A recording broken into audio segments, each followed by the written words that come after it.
Okay, so good morning mga kabigman. Mayroon na naman tayong panibago ngayong estudyante, isang refresher course student, si Ma'am Marla. Hi Ma'am, good morning. Good morning po. So, si Ma'am Marla ay refresher lang, no?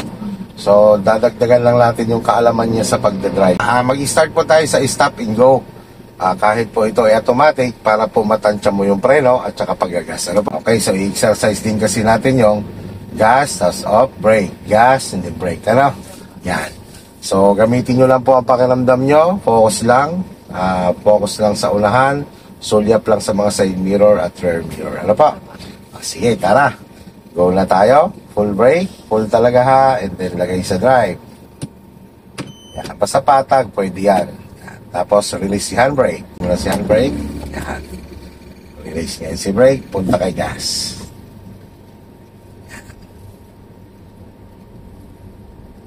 Okay, stop. Yan. Move ulit tayo. Gas lang ikaw. Yan. Tuloy-tuloy lang sa gas. Okay, stop. Yan. Gradual lang. Yan. Okay, move ulit. Okay, stop. Okay. Tanda mo yung sinabi kong 11. Sa exercise natin bago tayo gumalaw, ha? Okay, sinabi kong 11 o'clock, 12 o'clock, 1 o'clock, 1 o'clock, 12 o'clock. Yan, okay? So, yun yung gagamitin nating management sa Manibela kapag naglilipat tayo ng linya. Ano?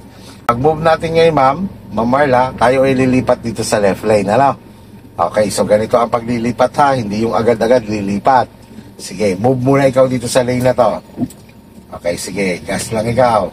Sulyapan mo muna ang rear mirror mo. Wala. Bigay ikaw signal. Sulyap sa left mirror, wala. O, 11 o'clock, speed up ng konti. Yes, speed up ng konti. O, adjust sa 1 o'clock. Adjust pa. Balik sa 12 o'clock. Patay signal ay. O, pwede ka na mag-speed up. Ang ating maximum speed dito ay 40 lang. Tapos, subukan mo na naka-thumbs up ka. Yan, para relax lang yung kamay mo. Hindi siya magigigil, ano? Kasi pag yung hawak mo sa Manibela at naka-grip na sobrang ganyan, at kapag nakaramdam ka ng tense at saka kaba, ito yung gigigil yung kamay. Aralin mo lang na nasulyap ka sa mga side mirror mo para na-check mo kung pasok ka sa linya. Magpo-full turn po tayo. So ganito naman ang nagpo-full turn, no? Halimbawa ganito kalapad ng kalsada. Tingnan mo muna itong rear mirror mo kung ano yung sitwasyon sa likod. But before ka gumalaw, syempre dapat nakapag-signal ka na. Signal ikaw pa kaliwa. Yan. Tignan mo lang sitwasyon sa likod. Wala na ba? Wala na? May tricycle. May tricycle pa. Pag may tricycle pa, huwag mo lang umikot. Yan. Wala na. Okay, galaw ikaw. Sabay ikot ang Manibela. Sige, move. Yan.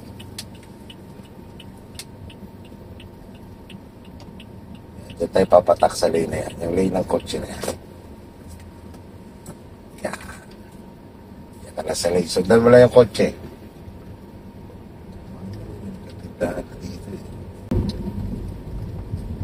So kapag may sinusundan ka, 1 car apart. Ano? Sundan mo lang siya. Basta isang sasakyan ng pagitan. Okay, so Ma'am Marla, tayo magpo-full turn ulit. So ganun, every time na magpo-full turn ha, observe ang likod, no? Mamamagitan nito. Nakapag-signal ka na naman. So, kita mo ang kalsada, palusong. Yan, ikokontrolin mo ang brake, no? Pagkaikot mo naman ang ganon, mararamdaman mo dyan, halos hindi siya nagalaw kasi paahon naman. Doon ka naman magdadampi ng gas unti-unti. Habang nagbabalik ka naman ng Manibela. Alam? Sige, sulyap sa kaliwa. Wala? Okay, tara. Move. Bitaw si brake. Yan. Kontrolin mo si brake habang, yan. Ngayon, na-stuck na siya. Yan. Magagas ka naman dahan-dahan. Habang binabalik mo mamaya si Manibela. Yan. Sige, tuloy lang sa gas ng dahan-dahan. Yan. Sige, tuloy lang. Yan, ganyan, ano. Basta't medyo, alam mo, may encounter mo na medyo paahon ng kalsada. Ang management, ma'am, noon ay gas control. Kumbaga, si gas lang ang kinokontrol mo noon. Hindi mo siya balikan nga, natigil siya, di ba? Yun. Sige, tara, gas lang ikaw. Sabihin ko sa iyo, pag lilipat tayo linya ha, alam mo na gagawin mo ha. Okay. Gas lang ikaw. Medyo yung tipong medyo mabilis na takbo natin na naglilipat ka ng linya. So pag naglilipat ka ng linya, siyempre, dapat maintain mo speed mo. Lipat tayo dito sa right. So pa, yan. Nice one. Okay, signal ikaw kaliwa. Ito ma'am, ang isang sitwasyon sa pagpo-full turn ha. Ito yung sinasabi kong laging i-consider yung blind spot situation. Okay, di ba magpo-full turn po tayo? Tignan mo ang rear mirror mo. Kita mo likod, di ba? Buo. Side mirror mo, kita mo ng diretso. Tama? Advance mo lang ikot ang manubela mo, isang ikot. Pakaliwa.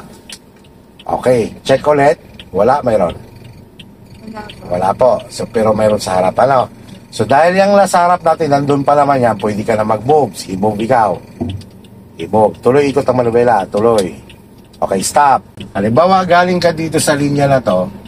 Kung ito naman kasunod na linya ay walang gumagamit, pwede ka na mag-move para makuha mo tong linya na to. And the same time, dahil nakatagilid na po ang kotse nyo, hindi nyo na siya kita sa side mirror. Tama? Hindi nyo nakita yung nandun sa kalsada. Yun na yung sinasabi nating head check. Yung lilingon ka na. Katulad yan, di ba? Tingnan mo, lingunin mo ang jeep. Antay kasi ginagamit niya pa yung linyang yon. Huwag mo munang papasukin. O, clear na, di ba? Okay, pasok ikaw. Diyan sa linyang yan. Check mo naman tong kanan mo. Stop mo na. May parating. Yan yung mga sitwasyon na gano'n. Ano? Hindi yung dire-diretso. Kasi ito namang lang dito, ma'am, kung ikaw ay nakaharang na, mag-a-adjust naman yung mga yon. Mag-aantay naman yan. Sa sitwasyon po na actual, ha? Okay, clear na? Clear na dito? O, doon na ikaw tumingin.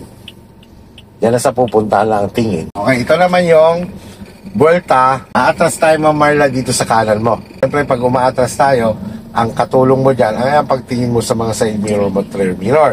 Nalingon ka rin talaga, no? Okay, lagay mo si hazard dahil aatras tayo. Lagay mo ngayon si reverse. Naka-reverse na. Okay, sige. Bitawan mo si brake. Pag galaw ng sasakyan, pihitin mo manubela mo papuntang right. Okay, bitaw si brake. Yan, tuloy-tuloy yan. Tapos kukontrolin mo ang galaw niya. Sige, tuloy-tuloy hanggang maisagad mo si manubela. So, antayin mo na lang yan na humara almost sa harap dito, ano? Sige, bitaw ka pa sa brake. Yan, binabalik mo naman ngayon unti-unti ang manubela mo. Balik mo lang isa. Ibalik mo. O, antayin mo lang tumuwid. Balik mo yung pangalawa. Balik mo pangalawa. Okay, stop. Naka-normal position na ulit ang iyong manubela kasi naibalik mo na habang gumagalaw ka patas. Tama? Patayin mo naman ngayon si hazard. Signal ka naman kaliwa. Lagay naman si drive. Yan. Okay. Check mo naman ngayon ang left and right mo. Wala? Okay. Galaw ka. Sabayan mo lang ikot ng manubela hanggang maiharap mo itong kotse.